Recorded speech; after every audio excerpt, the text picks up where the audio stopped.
Hello and welcome back to another episode of My Journey to FIRE, which stands for Financial Independence and Retire Early. One of my long-term goals in life is to earn enough passive income to fund a good lifestyle without the need for a 9-to-5 job. So in this video series, I'll be documenting how I'm investing my money to generate passive income from the likes of stocks and shares, savings interests, rental income and more. So if you want to join me on my journey to FIRE, just click subscribe. First up, let's take a look at the dividends I received this month in my stocks and shares ISA.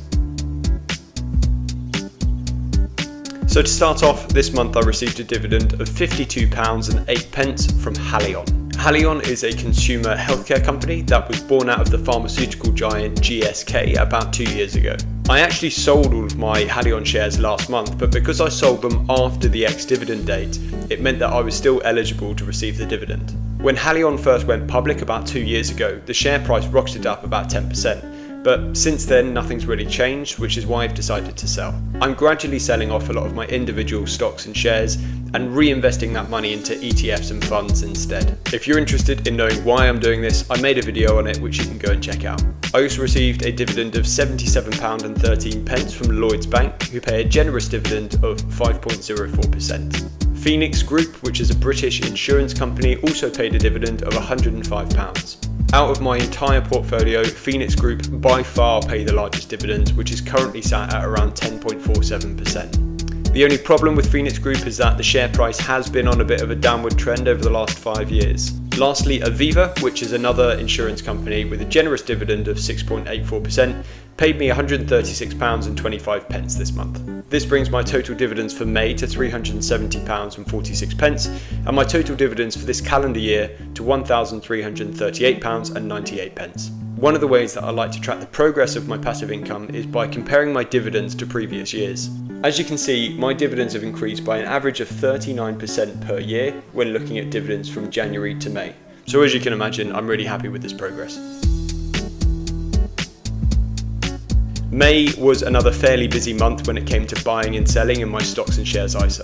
I started by investing £2,000 right at the beginning of the month. As I want to try and max out my stocks and shares ISA with the full £20,000 limit every year, I've calculated that based on my monthly income, I should be able to invest £2,000 a month for 10 months. This also gives me a 2-month buffer where perhaps I need to spend my money on something else that month for emergencies or holidays or something like that, so I've got that contingency. When it comes to buying and selling shares, the first thing I did was say goodbye to my NatWest shares. I'd held NatWest for a few years, and whilst the dividends were pretty good, the share price hadn't really changed much. Then at the back end of last year, the share price just suddenly started rocketing up by about 50%. During this rapid rise in share price, I had no idea how long it was going to go on for or whether it was going to drop. So I decided to put on a stop loss that would automatically sell my shares if they ever dropped to above 30% more than what I paid for them. The share price did eventually drop a little bit, and when that happened, it activated the stop loss and it bagged me about £900 in profit, so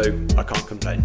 The next shares that I sold were Rolls-Royce. Back in 2023, Rolls-Royce had been on my radar for a while because the share price had kept on going up and up. Now, normally I steer clear of shares or investments that are rocketing up in price because of hype, but on this occasion, I decided to do a little experiment.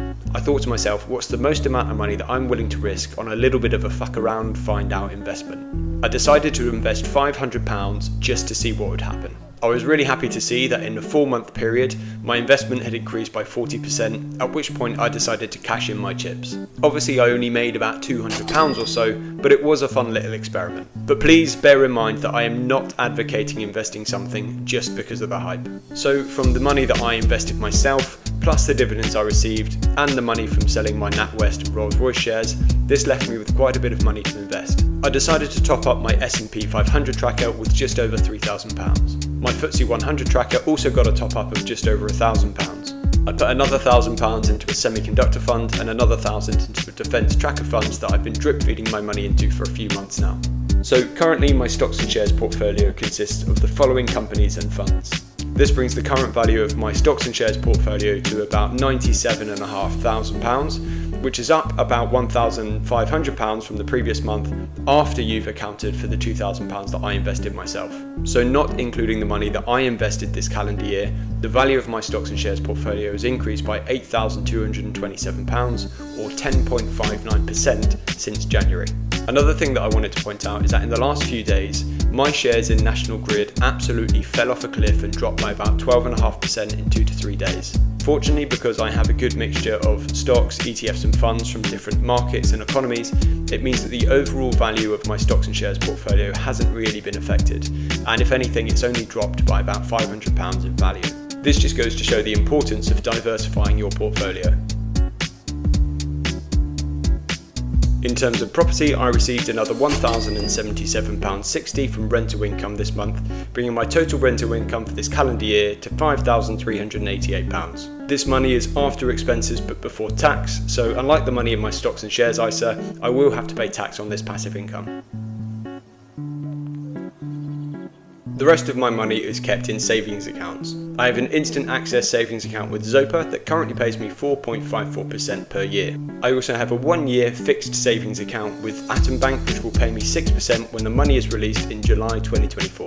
In May I received £46.76 in interest from Zopa, bringing the total interest I've received from instant access savings accounts this calendar year to £214.89. As well as this, I was paid £641.73 from a 1-year fixed ISA that expired in January.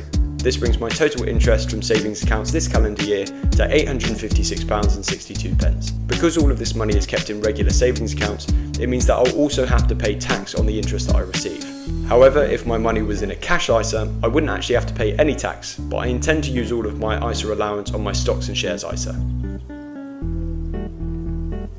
So to summarise, this year I've received £1,338.98 in dividends, £5,388 in rental income and £856.62 in money from interest in savings accounts. This comes to a grand total of £7,583.60 in passive income since January. These are all my current sources of passive income, but if there are any other sources of passive income that you recommend, I'd love to hear about them in the comments. If you've enjoyed this video and want to join me on my journey to FIRE, just leave a like and click subscribe. Thanks for watching, I'll catch you in the next one.